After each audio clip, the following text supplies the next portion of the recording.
I saw a video, BriarGaotKilla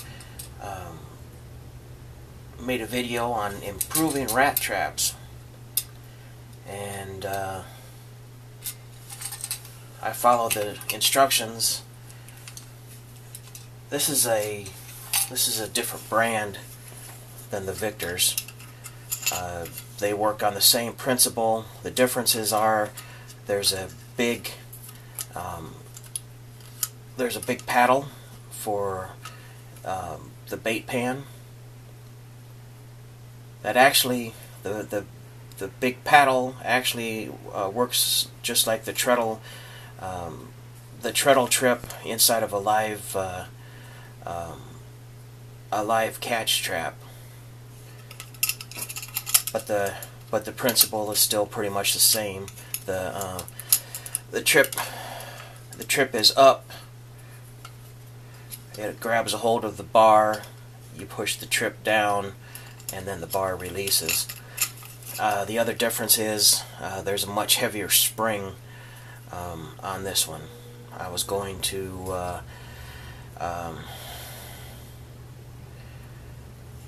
I had the bars cut to put underneath the tabs here, but I've got some Victors, and this is easily half again as you take the Victor trap, measure the spring weight, and this will be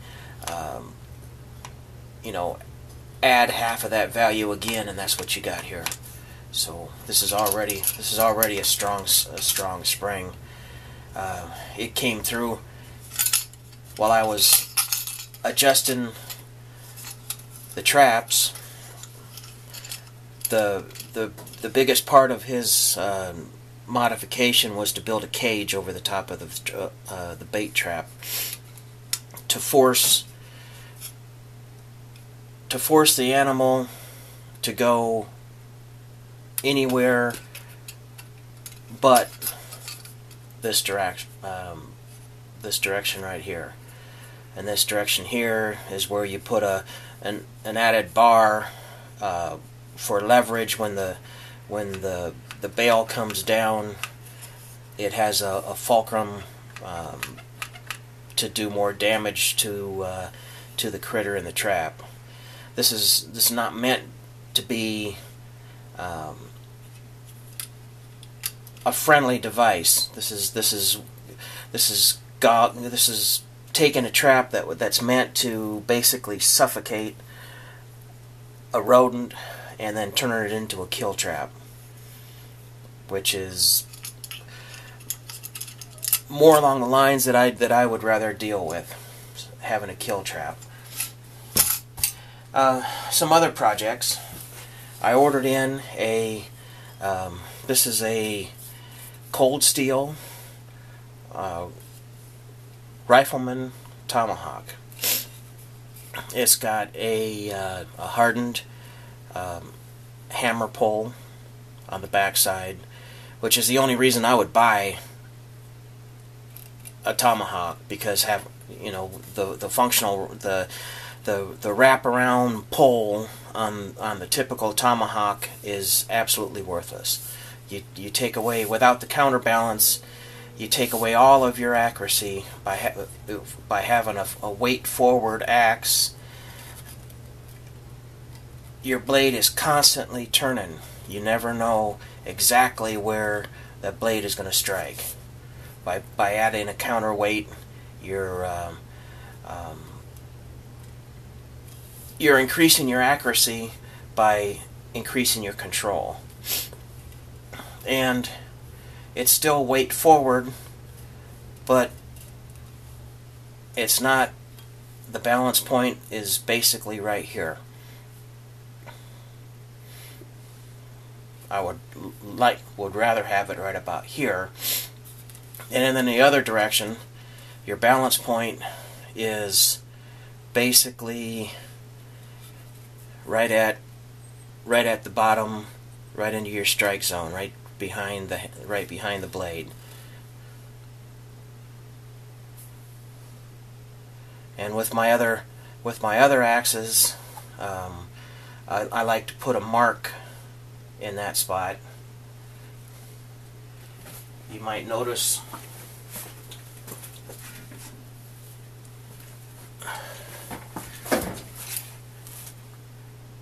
this might appear to be cosmetic, but I like to put a black line right at the balance point of my axis, where the balance point of the head meets the handle. That's where I like to mark. Where I like to mark my handles. And it also, by knowing where your balance point is, you also will learn where the most comfortable place to hold your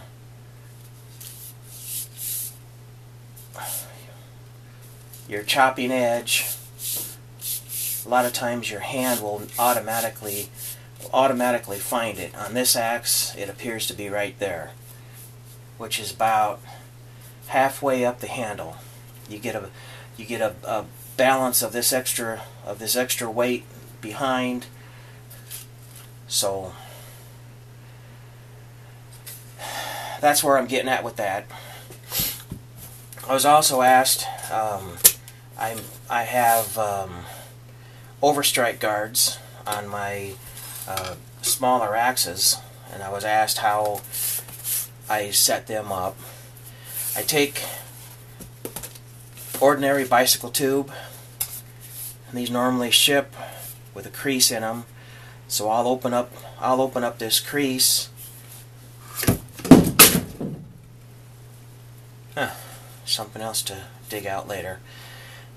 I'll open up that crease, but I'll figure out how long I need it to begin with. So I'll start at the closest to the head where I think an overstrike could happen, and to me that would be about halfway between this point and where that hits. So I would start there, and I would count how many times I needed to wrap this up. So I got 1, 2, 3. Now I know my length, so I would take this and I'd cut it here, open this all up. The length hasn't changed, just the width at that point. And then I would lay the inner tube flat and then wrap it 3 times. And overlapping half with each time. So at 3 times down, I'd have an area of about 3 inches, 3.5 inches, where it would be double wrapped. And then I'll take friction tape. This is hockey stick friction tape, and wrap it from one end to the other, and then come back to this end. And that would leave this with 3 layers of friction tape and 2 layers of inner tube. And overstrikes are going to happen no matter how careful you are. You're always going to end up with an overstrike, and this will get damaged. The tape will tear, the inner tube will get gouges in it. For the most part, you can fix it again with some more friction tape. And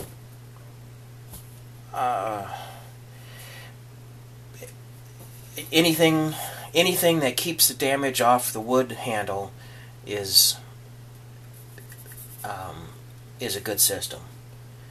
I sanded this down. This came covered with some kind of thin varnish.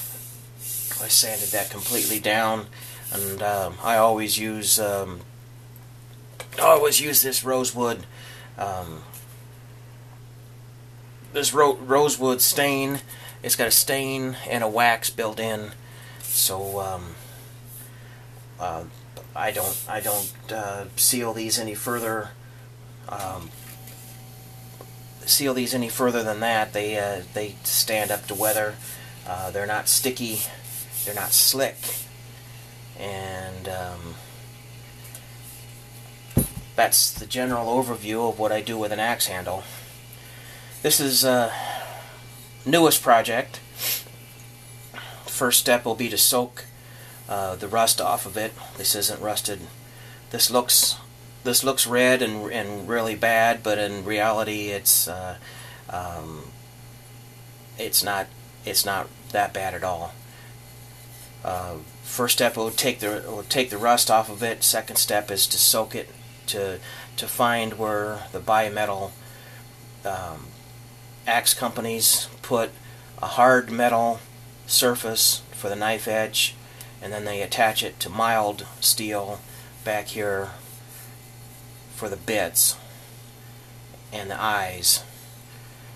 So I'd be curious as to how far back that bimetal weld line is, and once I figure that out, I'll decide whether I want to keep this as a bare iron finish or whether I'll paint it up like my other ones.